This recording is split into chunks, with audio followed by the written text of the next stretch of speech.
Mediaket shows you how to change the DNS servers in D-LINK DSL-2750U Modem. Type the following IP and hit Enter key.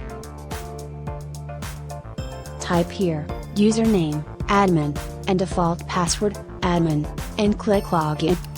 Click on Advanced menu. Click on DNS submenu. Check Use the following DNS server addresses. Here, we have used the Google DNS servers.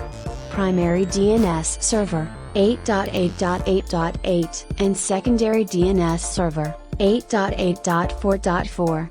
You can use other DNS servers that we have listed on the right, and there are more. Click on Apply button. Click on Log Out to exit.